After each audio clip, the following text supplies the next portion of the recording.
पांडव अपने पुरोहित द्रौपदी के साथ जा रहे थे। तभी रास्ते में उन्हें बड़ी संख्या में ब्राह्मण दिखाई देते हैं। वे देश विदेश से आने वाले राजाओं द्वारा दिए जाने वाले दान धर्म और दक्षिणा स्वीकार करने के लिए जा रहे थे। ब्राह्मण वेश में अर्जुन के तेज को देखकर एक ज्ञानी ब्राह्मण बोले, हे युवक, तुम्हारा रूप देखकर तुम सामान्य ब्राह्मण जैसे नहीं लगते। तुम्हें देखते ही वह द्रौपदी तुम्हें ही चुनेगी, ऐसा मेरा मन कहता है। वे आगे बढ़ते हुए फिर से वेदव्यास महर्षि दिखाई देते हैं। वे पांडवों को आशीर्वाद देते हुए, हे पुत्रों, आपको अब से सब शुभ होगा, साहस के साथ आगे बढ़िए, ऐसा कहकर वे आश्वासन देते हैं और अदृश्य हो जाते हैं। राजधानी में प्रवेश करते ही वहां एक अद्भुत चहल पहल दिखाई देती है। बड़े बड़े तोरणों, रंग बिरंगे ध्वजों और मंगल वाद्यों की गूंज से शहर गुंजायमान हो रहा है।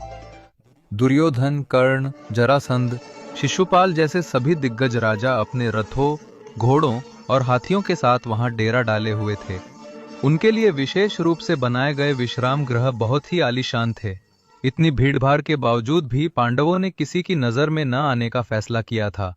इसीलिए वे राजमहलों से दूर शहर के बाहरी इलाके में एक कुम्हार के घर पर ठहरे हुए थे।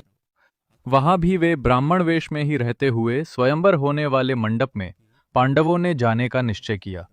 लेकिन कुंती देवी उस कुम्हार के घर में ही रहकर उनकी विजय के लिए प्रार्थना करती रहीं।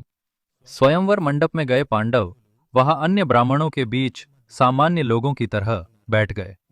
महाराज द्रुपद के मन में हमेशा एक ही इच्छा थी, वह थी अर्जुन को अपना दामाद बनाना।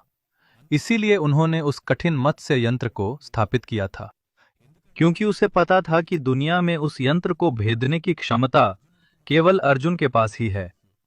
लेकिन जब से उसने यह खबर सुनी थी कि पांडव वारणावत में लाक्षागृह के दहन में मारे गए, द्रुपद टूट गया था। मेरी बेटी किसके गले में माला डालेगी? मेरी ख्वाहिश पूरी नहीं होगी क्या? ऐसा मन ही मन में रो रहा था। आगे क्या हुआ जानने के लिए अर्जुन कमेंट करके सब्सक्राइब करें।